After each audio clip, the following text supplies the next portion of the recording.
All right, gentlemen. Hello, hello. Good morning from San Diego. Good evening over there in Europe. Welcome to the first Trialogue between myself.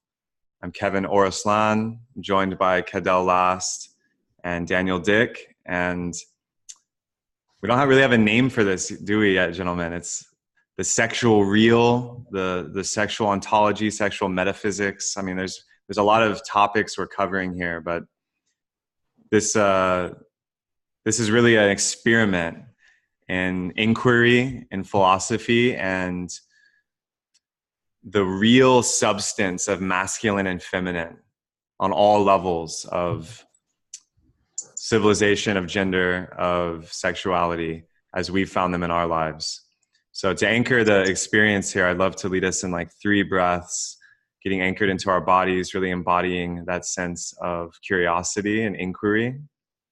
So the first breath, we're going to just take a straight spine, grounding our feet, closing the eyes. We'll take a big inhale all the way into the feet and toes.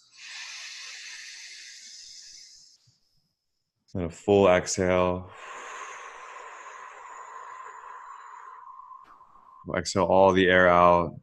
We'll take another big inhale into the belly, into the heart center. Filling up and then releasing. Keep that exhale going all the way out. We'll hold out for a moment. And we'll take the biggest inhale yet today. Holding the breath at the top, sipping it a little more.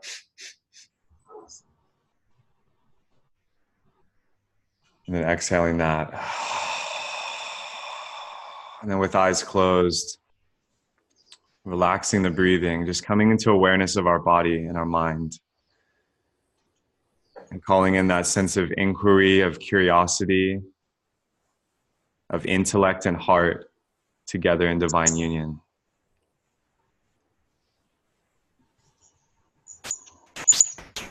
All right, gentlemen. Thank you for that opening, Kevin. So as Kevin said, I think first I should just introduce myself. My name's Cadell Last, and I'm an anthropologist and philosopher. And I think, for me, this Trialogue series and our discussion is largely going to be about sexuality and gender and civilization and the interconnections between those themes. And I think that for this discussion, which is, I think, a good opening discussion for the Trialogue series as a whole, we're going to be trying to discuss sexual ontology, which basically means the being or the reality of sex. And we're trying to conversion as perhaps a complementary conversation in relationship to the conversation on gender construction. We want to try to understand the relationship between gender construction, how we construct our identities, versus sexual being, sexual reality. So before we get into the first question, Daniel, maybe you want to introduce yourself as well, and then we can get straight into the content. Perfect. Thank you very much for that introduction. I'm Daniel Dick. I studied anthropology and went straight to consciousness research. So my perspective is always kind of related to consciousness and actually of the present moment, which also led me to study philosophy. But I'm also very interested in practicing spiritual practices as meditation.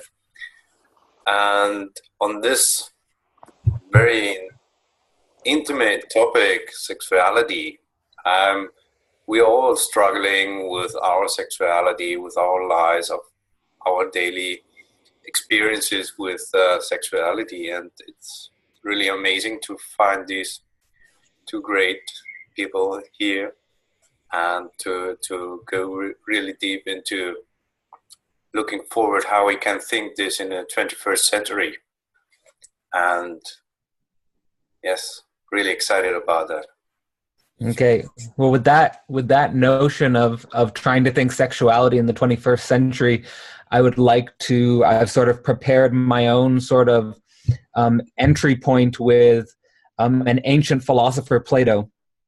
So the question I'm going to ask, and then sort of open it up to the two of you, is how can we think sexuality, or how can we think gender construction inclusive of our sexual lived experience?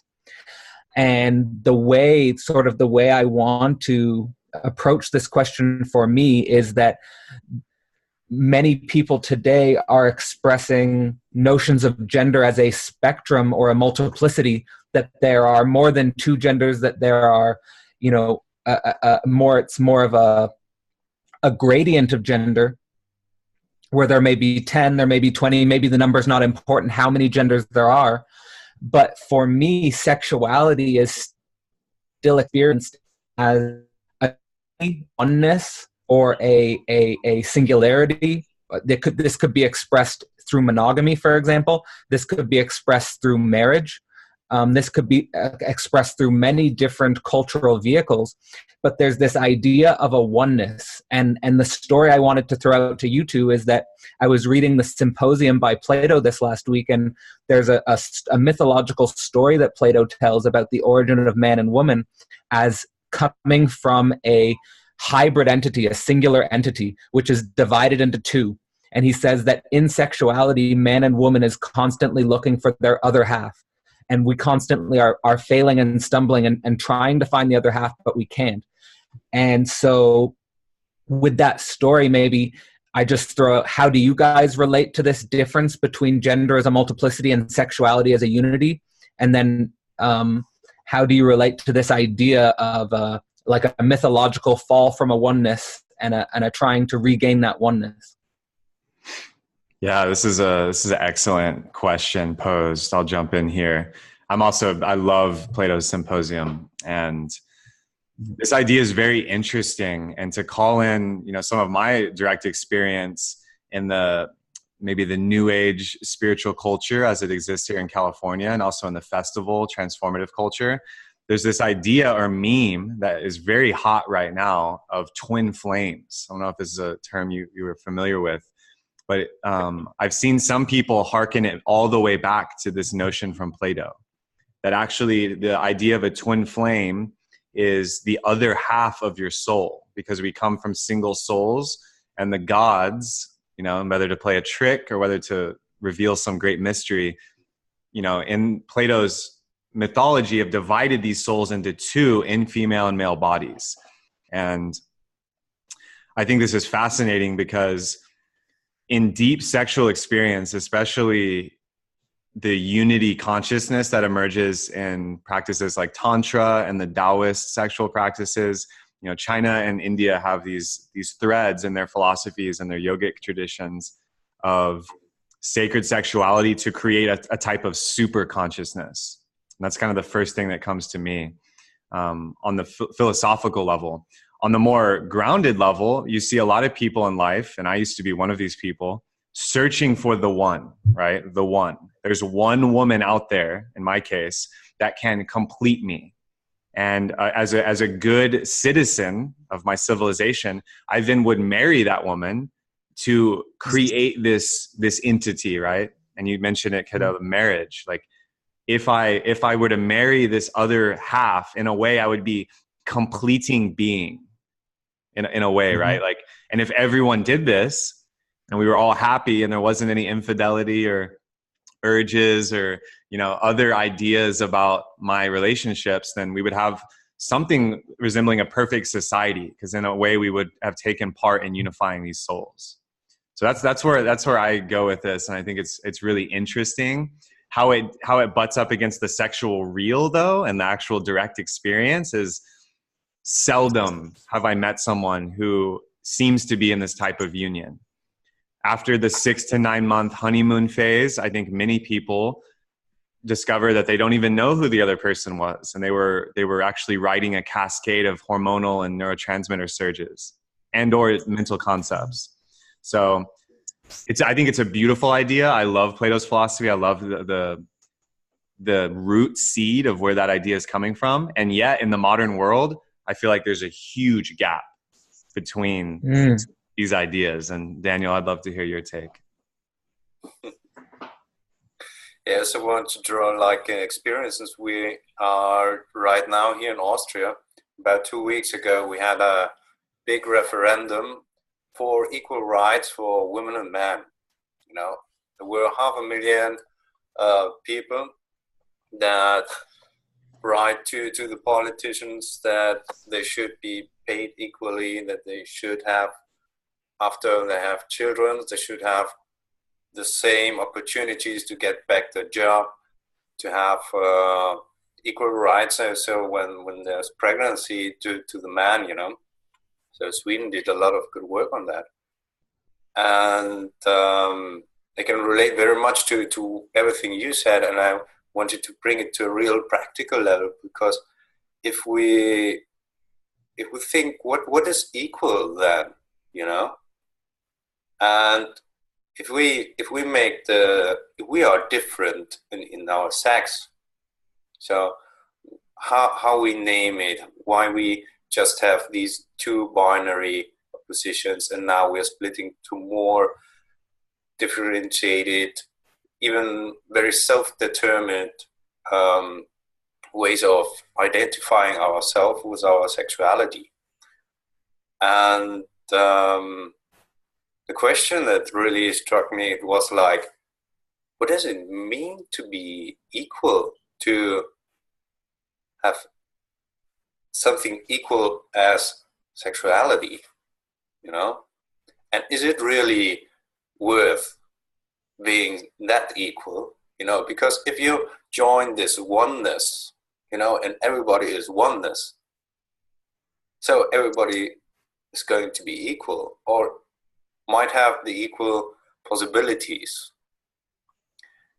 So I'm still in this question to bring it also on a very practical political level that we have right now here, but also to think of ourselves as we are in mostly this binary way in partnership, and we're going to multiplicity also, into polyamory relationships and stuff like that.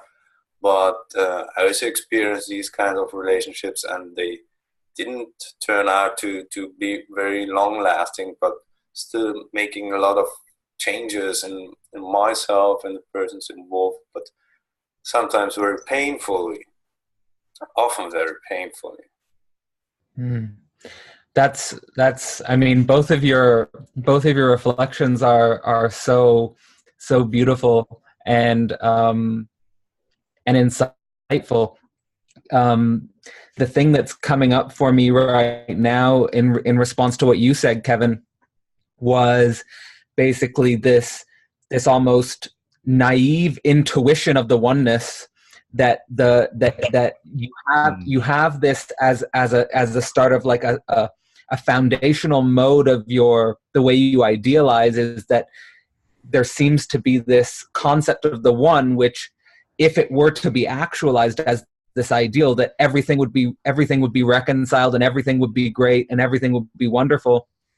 But then it encounters the sexual real, and there's just so much more complexity, and there's just so much more problems with social development and psychical development that you start to question whether that entire intuitive ideal structure is irrelevant.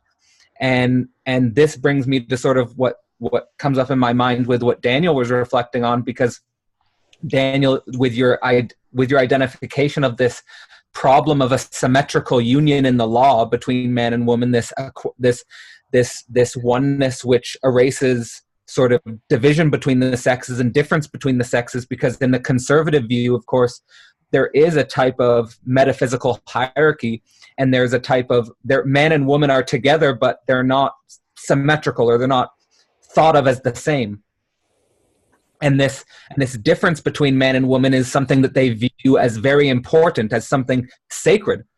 And then you also sort of say that in the gaps or in the cracks of this equality narrative of sex, there is this multiplicity culture, but this multiplicity culture is generating a lot of pain and a lot of hardship, and usually short-term relationships. So, and this is really perfect, both of your responses, because what I want to throw back out there is this: it seems like there's an oppositional determination between a type of oneness and a type of multiplicity. And how do we juggle this oneness and multiplicity, where the multiplicity seems to be very much about individualistic gender expression, and the oneness seems to be very much about the real of our sexual intensity or intimacy, which tends to concentrate in a oneness, but at the same time encounters all sorts of practical problems, which don't seem to be obvious to reconcile. So I don't know, I'll throw it out maybe to Kevin first, to see sort of how you feel about that. Yeah, this is a deep question, and it's kind of like leading into some of the other inquiries we had. And for me, it's like there's this idea of civilization, and especially civilization in a golden age where there's high prosperity, high intellect, high emotional intelligence. There's abundance, and in that model, without scarcity, a single union and that singular experience makes a lot of sense, because it in a way stabilizes the culture. It stabilizes the family structure and the civilization itself, because one man, one woman going all in this kind of construct, and then that feeds back into the whole hierarchy of culture itself through their children, through down the lines. And then on the other side, there's the very raw world of tooth and nail Darwin described, and what we see out in the jungle of evolution and scarcity, and the need to, as a male gamete, have many opportunities to spread DNA. And I think this is at the root of the male biology of craving sexual, difference and variety. And this is a felt experience in the male body, even being in a committed relationship, even being married. As a man, you will be attracted to a beautiful woman. You will have a physiological response. And I think that's beautiful. It doesn't mean that the spiritual value of the union is not in integrity.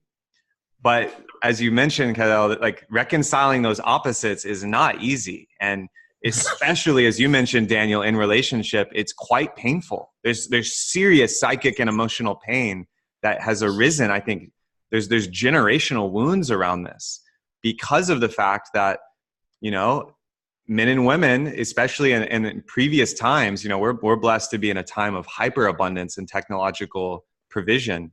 But in earlier times, humans did not have, so much choice and opportunity. There was arranged marriage. Many infants would die at birth. There's a lot of infant mortality. So there's a way in which, the primate evolutionary component comes in with this Plato philosophical component of like two souls becoming one. And what's in the middle is somewhat of a wasteland that I think we still in 2018 are discovering between multiplicity and singularity. So that's my piece on that. Yeah, beautiful.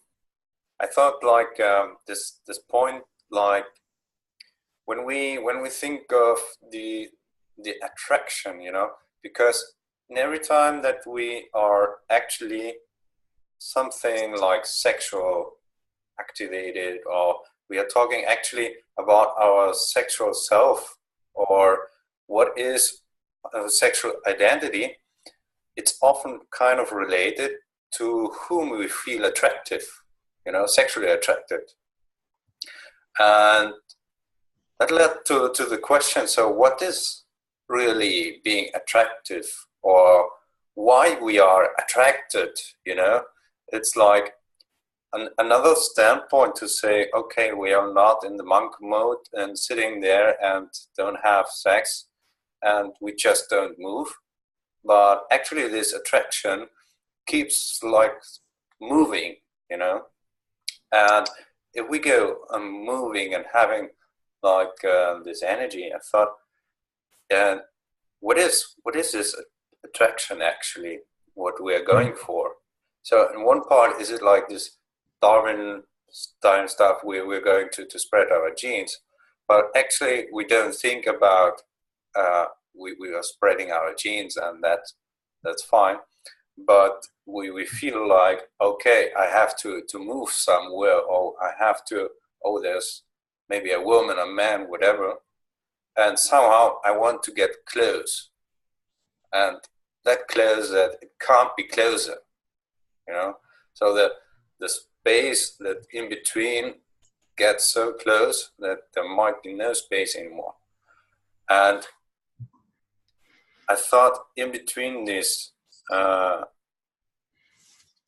attractiveness is like this tension as you feel it is. So when there is a big storm coming, so it's like always two poles actually that contradict each other, but on the same way they're coming together. So it's really this, that's the difference that brings together and makes up this energy, as it does also in electricity. You know, you have plus, minus, and the stronger they are away, the more energy goes. So there's like this energy that keeps us moving towards someone, you know, because of the difference. And I would love to pick up there, because I think you're hitting on something so precise, and so you're framing it so well, that I would like to sort of jump in with this idea that I've been playing with in the last week, which is what people usually identify as a perfect unity perspective of a pure difference or a pure contradiction. That when you want to, precisely when you're so attracted to something that you want to merge with it as one, this oneness, this actually going through with the process of merging into the one, is precisely what would kill the attraction. Because what you're attracted to is the difference, and then the question becomes, how, you know, to relate it to what Kevin was saying, how do we avoid the wasteland by flowing with this pure difference? Because when we flow with this pure difference, this pure oppositional determination, if we could frame it in that way, we are constantly forced to confront our own pain. We're constantly forced to confront our own internal struggles. And that just requires a very mature and a very self-aware and a very self-reflective individual. And that, to me, is how I would say that's what's different about sex than the pure spectrum of gender. That irrespective of the spectrum of gender, no matter where you identify on the spectrum, there is this pure difference of attraction which moves us precisely. And understanding the mechanics of this is to me the real. Yeah. Now there's something so fascinating in what you brought to light, Daniel, that the tension between opposites creates the arc of energy and polarity that is driving much of human evolution. I think the most radical example is Helen of Troy. How, like, even if it's just a mythological story, there's something deeply archetypal about it. Desire for union, and specifically desire for sexual union, has spurred on how much innovation and technological progress and wars and pogroms and crusade. Like there's an element of human culture that, I mean, it's beyond sex, but it's also most, I think, manifested in sexual attraction.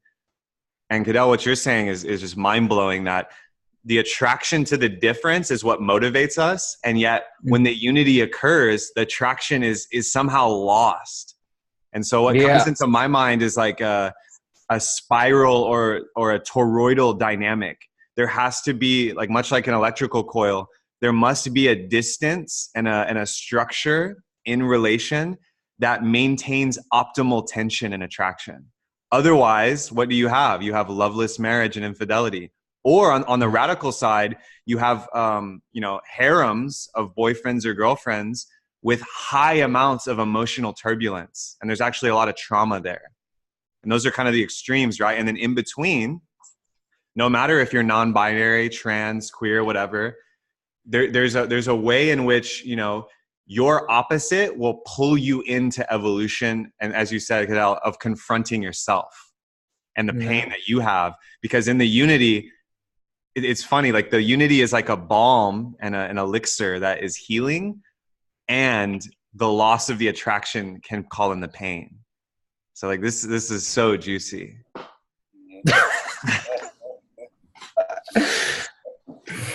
Maybe Daniel, do you want to pivot here? Do you want to handle the juice?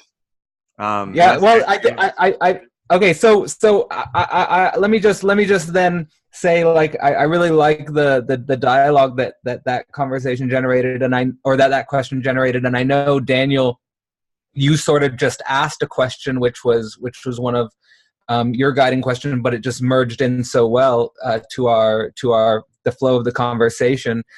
Just to sort of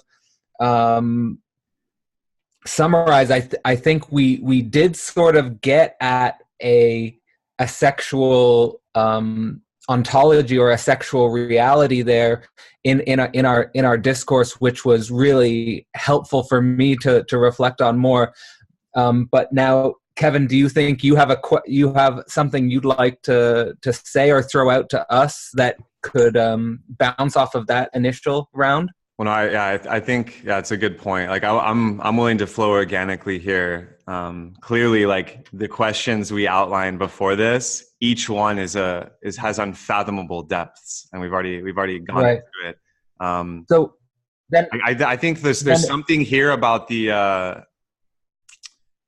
like you nailed it, Daniel, with the moving and the motivational aspect of this. And I think you framed it well. Okay, Kevin and Daniel, if you'd let me then to take this as the theme of this talk as something like of sexual difference and the reality of sexual difference, I would just throw a question out to either of you about navigating this one in multiplicity we were talking about. I would just throw out the question of how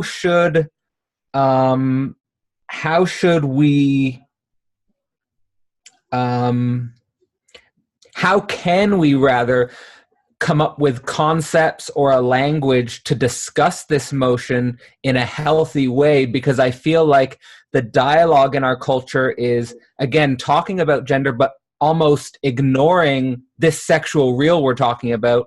So either Kevin or Daniel, do you have a thought that comes up in your mind about how to relate to this motion, this attraction, and this difference?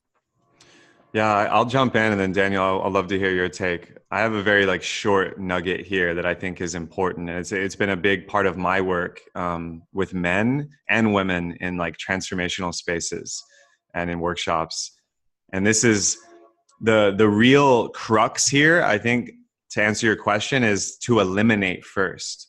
There's an elimination of layers of belief, specifically about the human body. I think the shame and the uncleanliness placed on the human body by many ideologies, not just religious, but many ideologies have placed mental constructs and concepts on top of the human body that limits us from even approaching this discussion of the sexual real and discussing, 40-year beautiful marriages with 7 kids and the rapid emergence of kind of the inheritance of the free love culture in the 50s and 60s, which is what you're seeing now, like polyamory, open relationships, many types of sexual styles that are, in some communities are becoming very popular.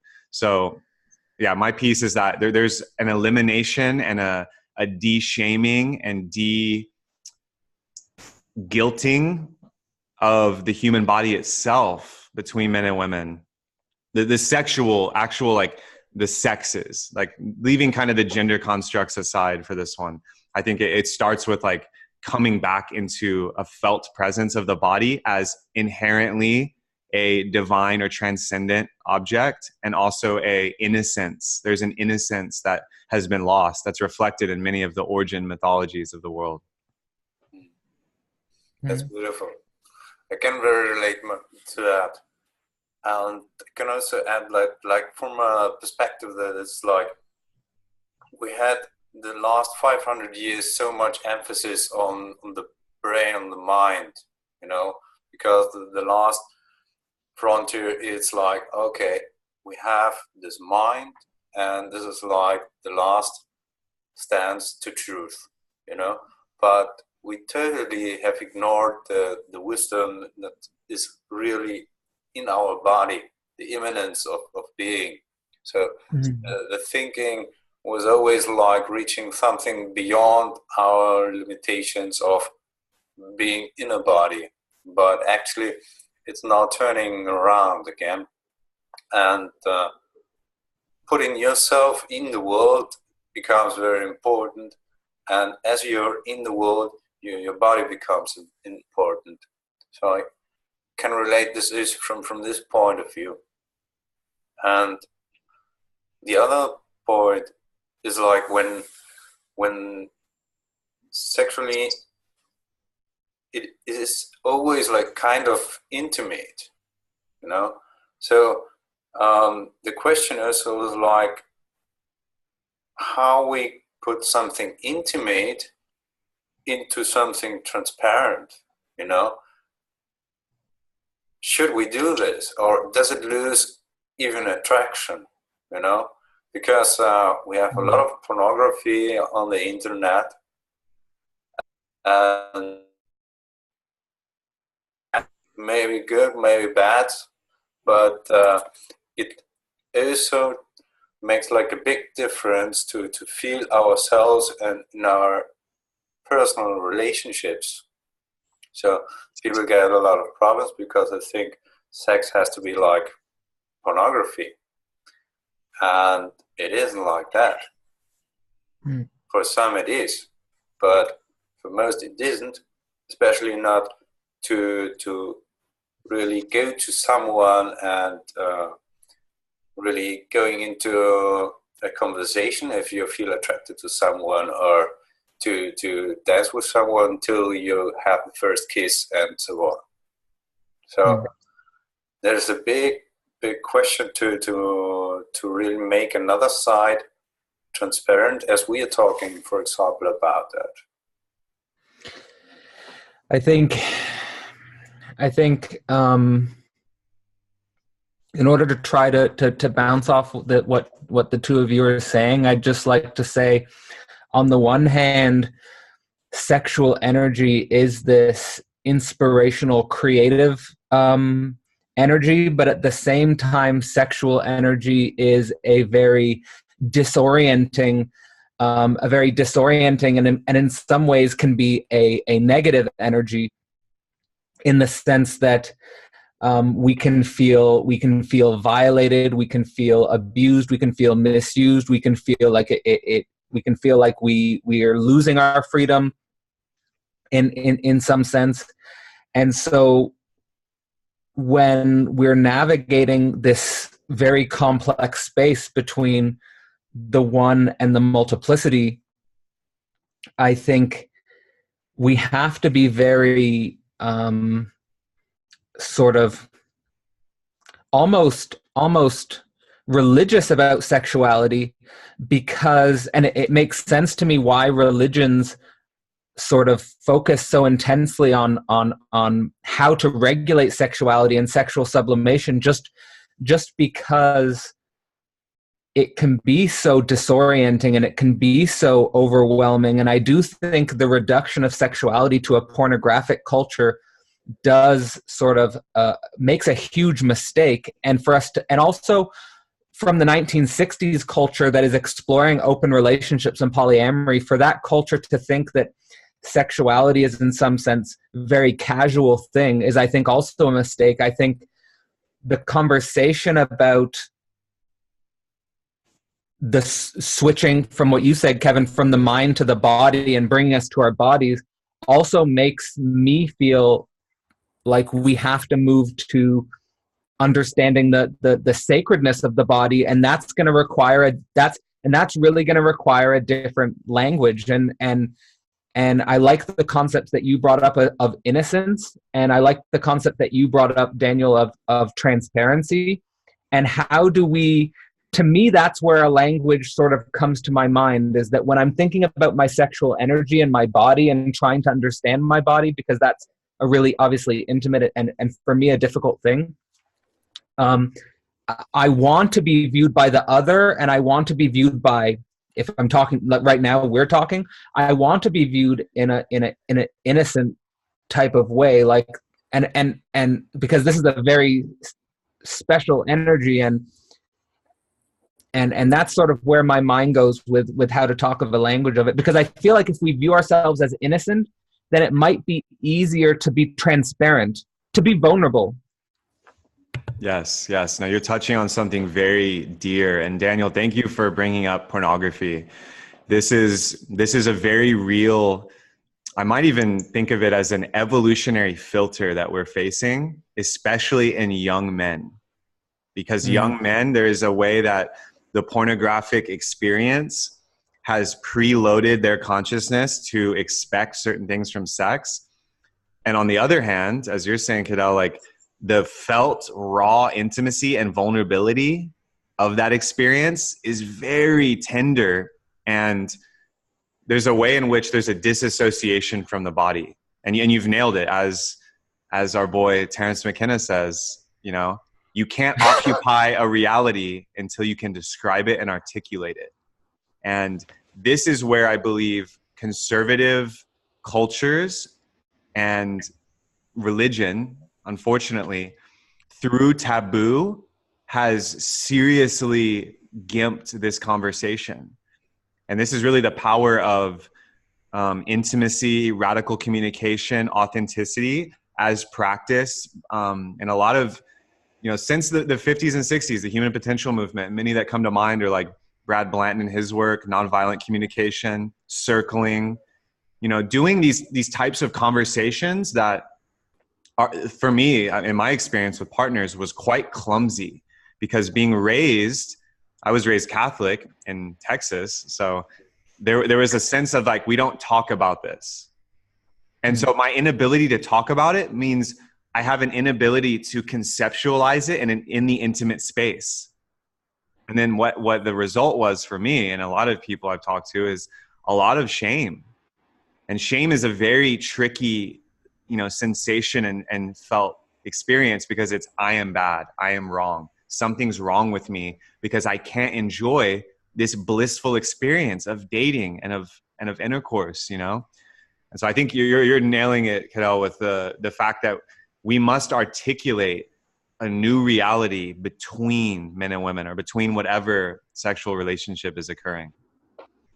I think that the heavens is something very, very special, because if it comes to actually have sex, because you have this kind of attraction, and you coming closer, you have kisses, whatever, you're lying in bed, you have sex, maybe you have together orgasms, sometimes not, but actually you experience somehow a union, and this tension goes away again, and the body is separate again, that the mind, the heart go on the other ways. The next day come and someone experience something else, and there has been never one sex as the other, and there's always like a difference even between these feeling onenesses.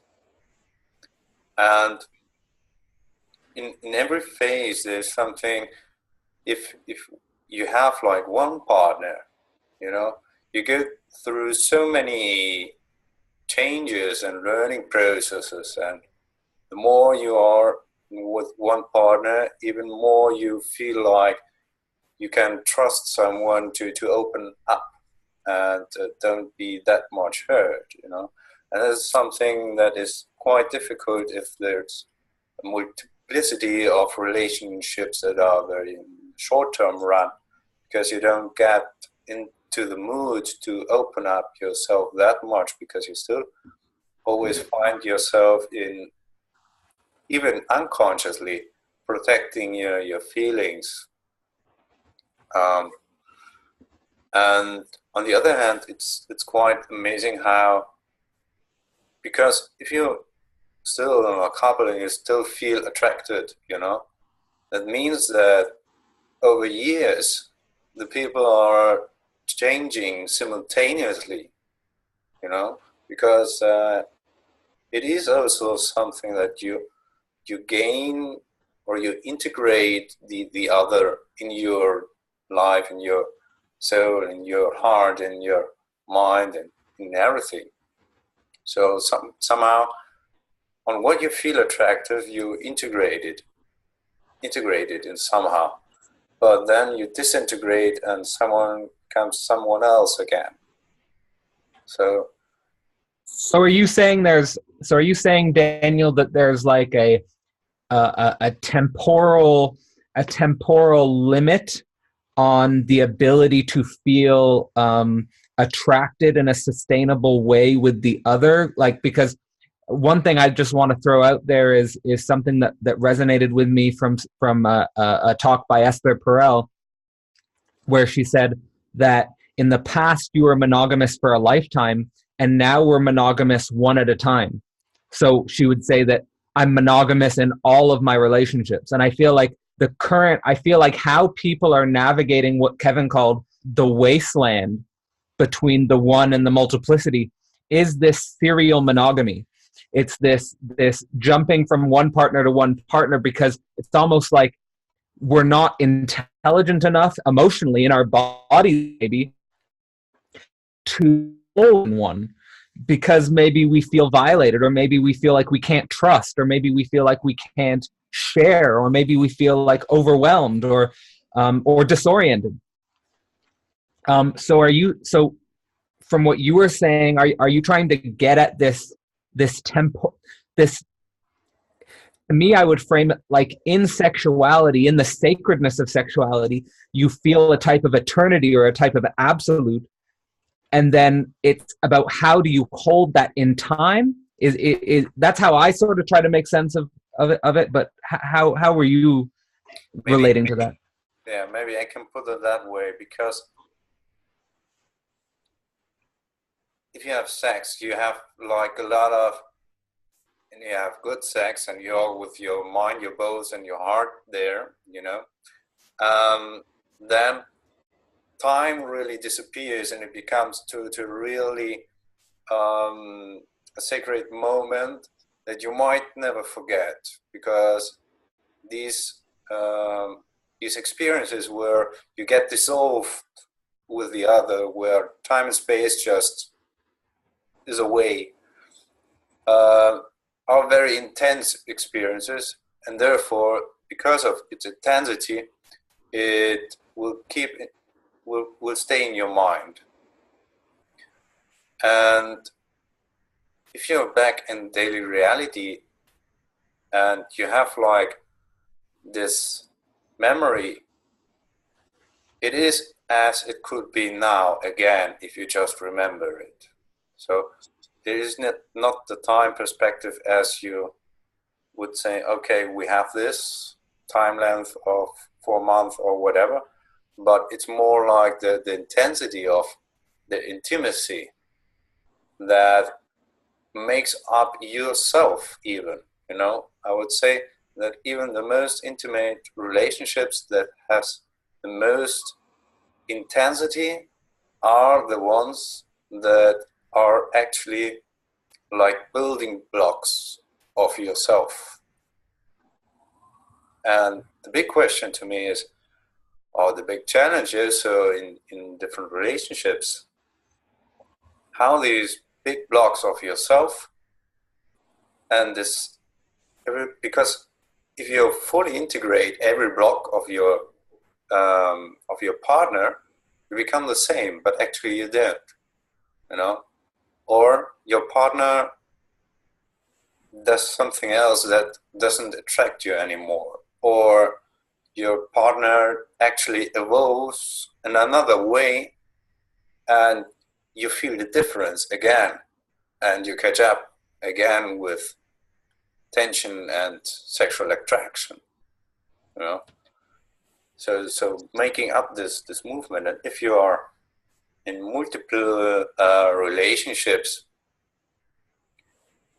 the intensity of your building blocks might be also that high, but the building blocks will also be like very diversified. So this makes maybe kind of feeling, yeah, if I exaggerated, schizophrenic, you know, because you have like this building blocks and this, and this might cause like also frictions because you feel like this and you feel like this because you're with this person and with this person. And I experienced this at least for myself also. At that time I was even living in 2 different places. So, and then I experienced like, okay, where I put myself together again, you know, because feeling like being here, and that's also like part of myself. So if I can quick, and then Kevin, maybe you can jump in.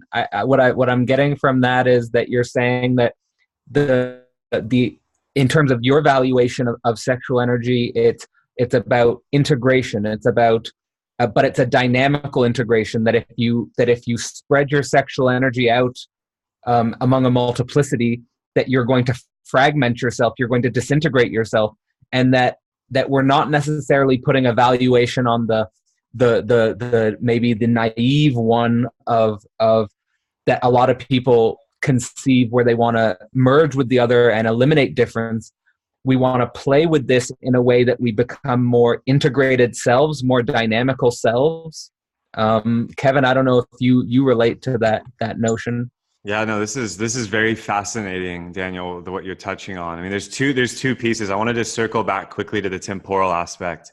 And I thought it was so beautiful how you described the disappearance of time, or in the scientific literature, right, time dilation. Like the perception of time actually leaves us in the deep sexual experience. And you brought up the key point, when the heart, the mind, and the body are all dissolved.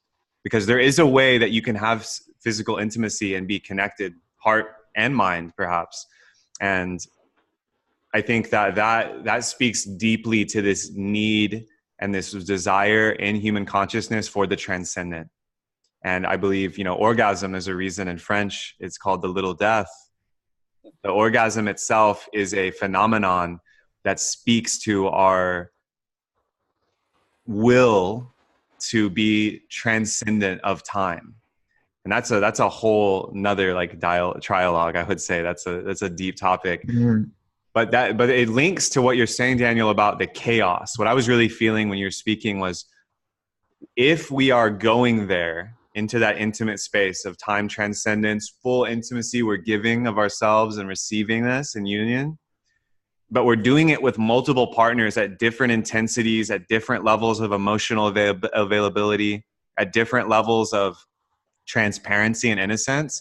There is a sense that, I really wonder how many you can hold before there is a fragmentation of your consciousness. And that chaos is invited in, right? Like you mentioned, having to put yourself back together. And this was my experience, I'll share briefly, definitely just dabbling in polyamory, but even being in relationship with 2 women at once, and just by my nature, wanting to go deep and experience true intimacy, not just go through the motions, I discovered this friction, this deep friction in my consciousness of fragmenting the most precious energy to me. And I think you mentioned it, Cadell, like the sexual energy is not just a physical procreative function. It's a source of profound inspiration and creativity, and that élan vital, right? That vitality that we experience. So there's a way in which, by putting that into multiple people, into multiple instances, that there's a way you're leaking energy, I believe. And I discovered this for myself, and that's why I don't choose that style anymore. And I really wonder if there's anyone out there that has found a way to reconcile that without the chaos, without the schizophrenic feeling that you described, Daniel. You know, this is a deep inquiry, and I'm not sure I've ever encountered anyone that has a great perspective or example of how that works. Then for just a moment, then Kevin, what I wanna identify, because this is a really important topic to me, is what you said to me resonates with me and my experience so strongly. What you said as well, Daniel, but then it makes me think about religions in a different way, because whenever I go to, for example, I'll give 4 different examples of religious experiences I've had. When I went to a Buddhist temple, when I went to an ayahuasca ceremony, when I spent time with a Christian family, and when I went to an Islamic community, they all recognized sexual difference and the importance of putting boundaries on sexuality. And so in that sense, it seems to me like religions, wherever they pop up and however they manifest themselves, they treat this sexual energy as sacred, and they want to avoid this this multiplicity of differentiation, because I think they see it as essential for the integration of the identity. So I know you were opening up about your experience with Catholicism in Texas, but does what I say resonate in any way about the meaning of religion? Totally. I think all religion and all societies have placed boundaries and imperatives around sexual difference for very good reasons. For very good reasons, some of which may be line of descent and understanding whose children are yours, which is kind of the older biological paradigm, but also because of what you're saying, the real power and potency in culture is found in the sexual experience. Now, it may be sublimated or transmuted into business acumen, into great art, into athleticism, into oration or political power, but there's a sense in which, and this is being, you know, revealed on the world stage right now, many of the abuses of this power on the dark side. But there's a sense that, in my experience, there was a shadow and a light side. The light side was I actually enjoyed, and that's why I bought into it and was like celibate until college. I bought into the sanctity of choosing a woman and holding my seed and not having sex with a bunch of people for her, with the intention of creating some kind of sacred union. Now, where the dogma and things came in that was where the shadow came in, because then there's a way in which it was repressing or limiting my own vitality, because I was having these urges, strong hormonal, you know, evolution as a young man. And because of an idea, I was suppressing it actively. And that did not end up well for me. But to answer your question, hence the interest in evolutionary psychology. Exactly. That's what set me on the path. So I'm very grateful for it. Through the pain and the confusion, it set me on this path of inquiry. And yet, zooming out now, it's a fantastic question. I can see the worth in it, and I honor on a high level what it does. On a lower level, on the granular level, in the wasteland we're speaking of, I think its execution is very poor, especially for youth who are very vulnerable. And you know, this speaks to a larger conversation about sexual education in general. And here in the States, it is not very advanced, I would say. Mm-hmm. I think it's important to mention also, to bridge 2 things. First, like when it comes to sexual purity, which is like most of the aims of religious restrictions and whatever, to don't mix yourself up and whatever, I experienced that actually being transparent about your past relationships is as good as being like only to one woman. But what you have like in between is really the deep own knowledge about why to do it. And that leads to the question of the dogma, because if you just follow the rules as given, you never would know how and why. You have to make your own experiences.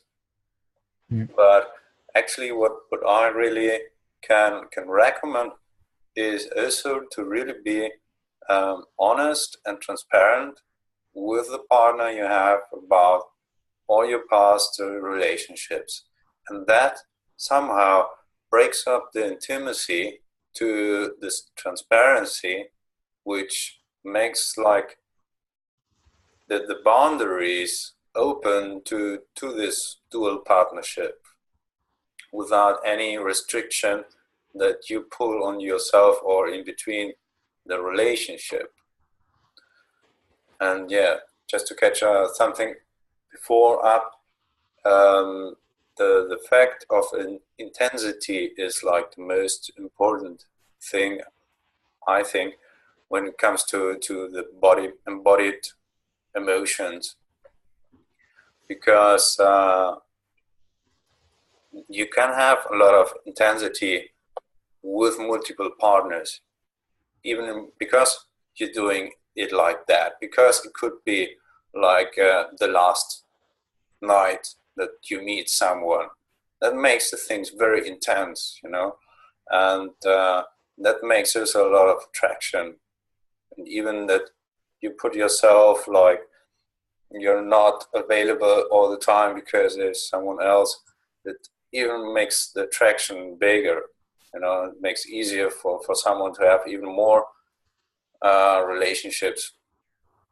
So I leave it as like an observation, because it's attractive to have multiple relationships, and it is very intense, but it brings a lot of confusion and problems with it. On that note, I think maybe because it's approaching an hour, we should just do a quick summary and then sort of a wrap up on how each of us feel. I mean, I think if we started this conversation trying to talk about sexual ontology, sexual being, sexual reality, I think we certainly hit it. And I think that many conversations and many future topics emerged in my mind about where, you know, I think we probably just scratching the surface. But if I could summarize what it meant to me when I started with the story of Plato, of this one being which is fragmented into two, and then you're constantly searching around for the other half. To me, what Plato's articulating is the sexual real, and he is identifying that it emerges as a type of sacred unity that we spontaneously want, and is maybe the most important thing about our existence.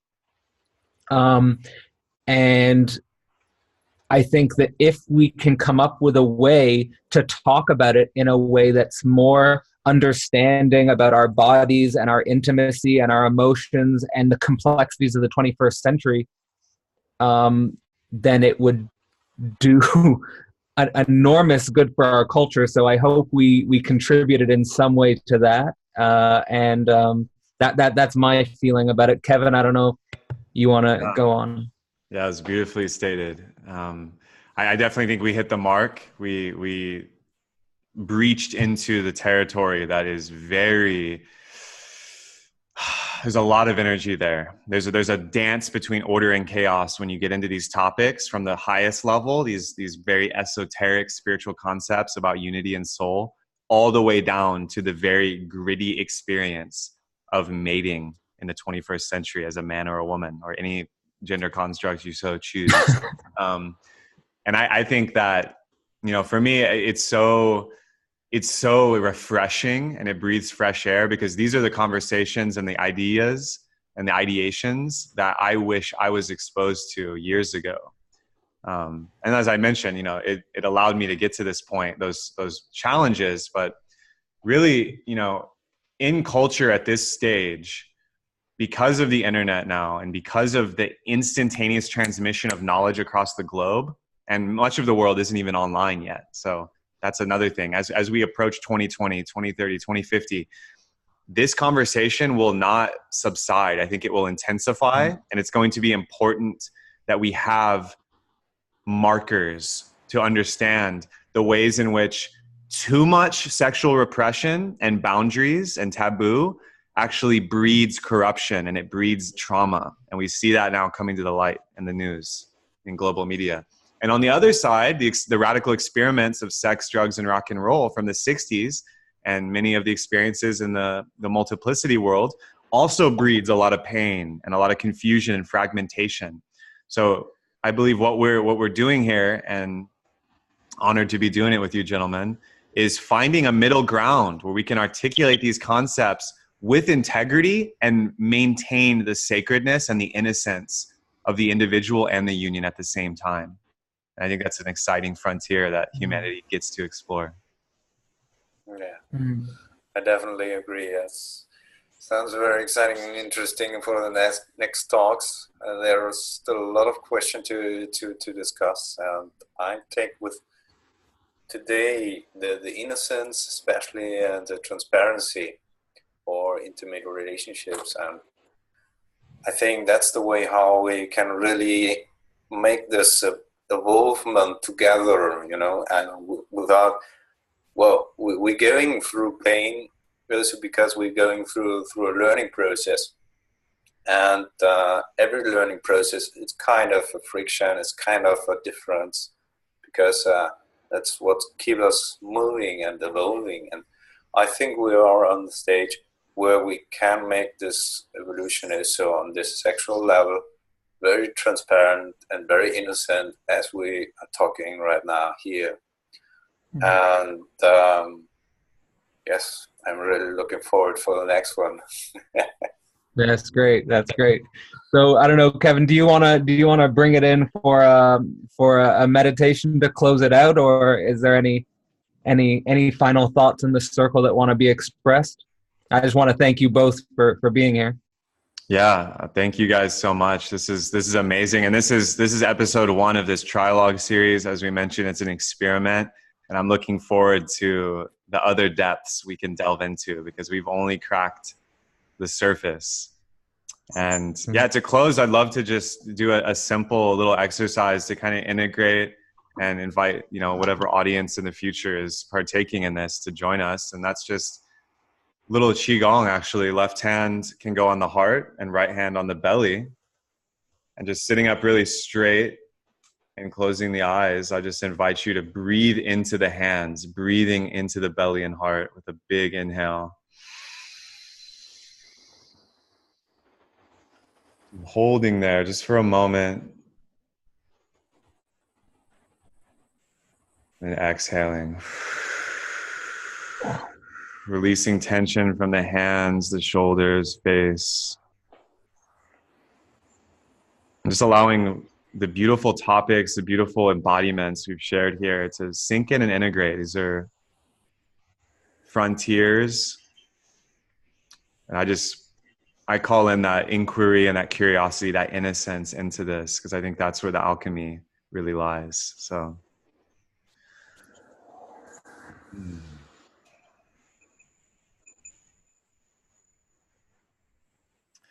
Well, gentlemen, that's episode 1. We're looking forward to next time. Again, I'm Kevin Oroslan. We have these two gentlemen, Daniel Dick, Cadell Last. This has been the sexual real, and exploring the ontology of sexuality. And we hope to see you next time. Thanks so much. Thanks for being. Bye, guys.